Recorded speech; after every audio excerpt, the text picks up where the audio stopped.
There was one right there. Oh man. Is it still going? Yeah.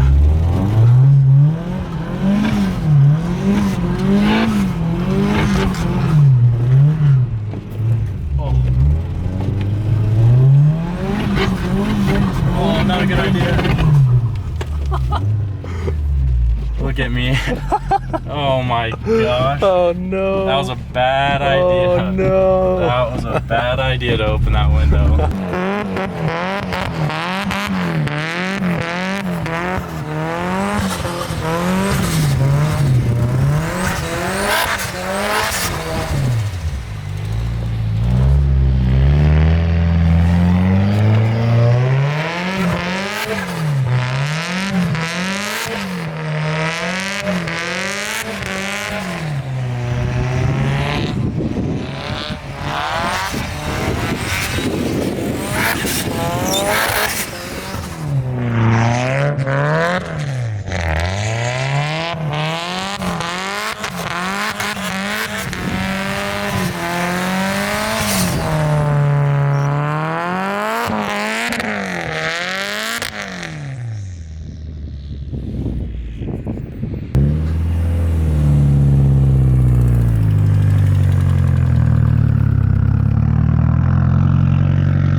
Yeah, there we go.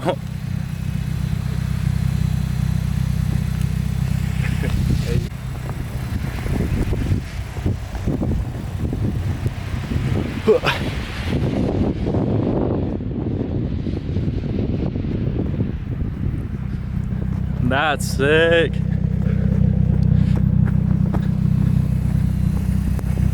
All right, guys, I hope you like today's video of us drifting. We got pulled over by that cop in the parking lot, but he was so cool and so nice. He just wanted us to stop drifting because I guess my car is a little bit loud, but yeah, he was way nice. Just let me go and just let me take a picture and stuff. So really cool guy. It was awesome that, you know, he didn't give us a ticket or anything, but I'm gonna put Jackson's Instagram on the screen because he helped me film, and he also has a dope Speed 6 that is being built right now, so you'll have to check out his build, check out some of his sick pics. But I also have new wheels that I wanted to show you guys. They're pretty aggressive. They're 18 by 11s. I'll give you just a sneak peek right here. That's all you get to see, but they're pretty aggressive and they should look really good on my Speed 6. So I'm really pumped to see what those wheels look like, especially because I have new fender flares that I also need to install. So be sure to subscribe, stay tuned, and I'll catch you guys next time.